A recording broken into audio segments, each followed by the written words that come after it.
Hi, everyone. Welcome back to another episode of Exploring Nonviolent Communication.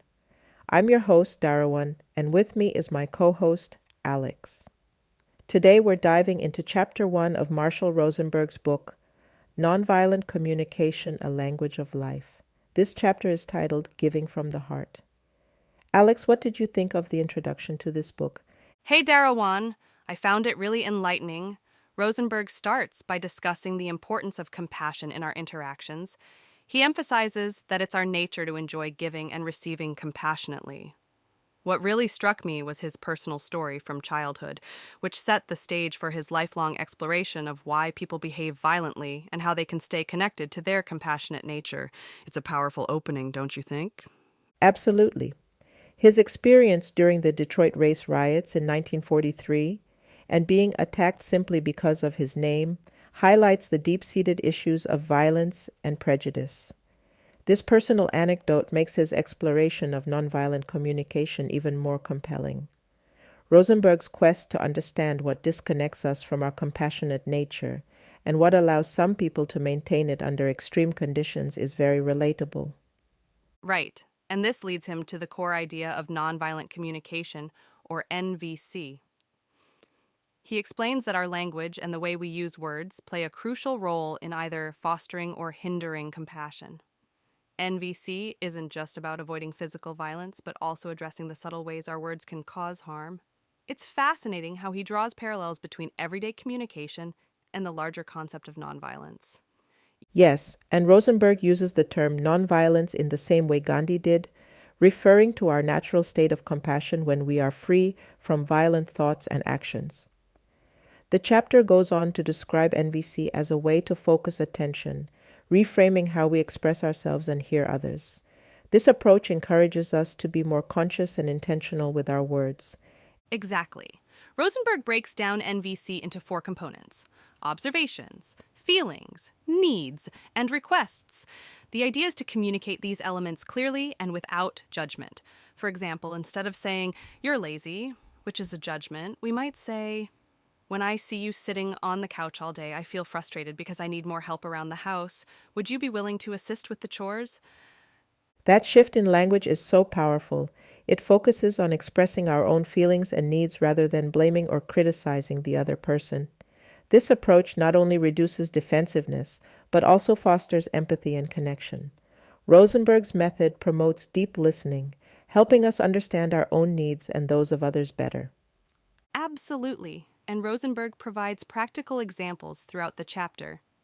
He mentions a mother expressing her needs to her teenage son in a clear, non judgmental way. Instead of criticizing him for leaving his socks everywhere, she articulates her feelings and needs, followed by a specific request. This clarity helps in preventing misunderstandings and conflicts. Yes, and Rosenberg also emphasizes that NVC isn't just a set of techniques but a way of being. It's about keeping our focus on what we're observing, feeling, needing, and requesting in a compassionate manner. He even shares a metaphor about looking for car keys under a street lamp because the light is better there, even though the keys were lost in the alley. This illustrates how we often look for solutions in the wrong places instead of focusing our attention where it matters. I loved that metaphor. It really drives home the point that we need to train our attention to focus on areas that can yield positive results. And Rosenberg's concept of giving from the heart aligns perfectly with this. When we communicate from a place of genuine compassion, it benefits both the giver and the receiver. This kind of giving is free from fear, guilt, or shame, and it enhances our self esteem and relationships. Exactly. And it's important to note that NVC can be applied in various contexts: intimate relationships, families, schools, workplaces, and even in political or diplomatic settings.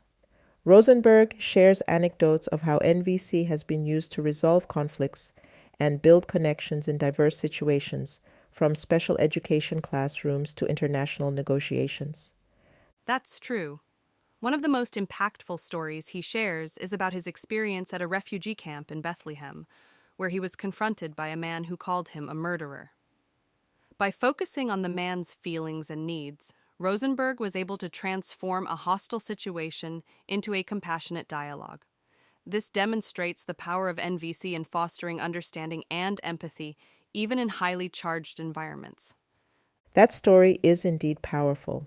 It shows that NVC isn't about agreeing or disagreeing, but about truly listening and connecting with others on a human level.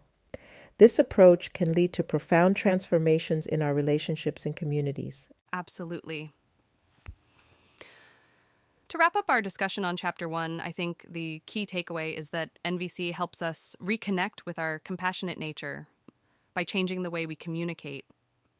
It's about observing without judgment, expressing our feelings and needs clearly, and making specific requests.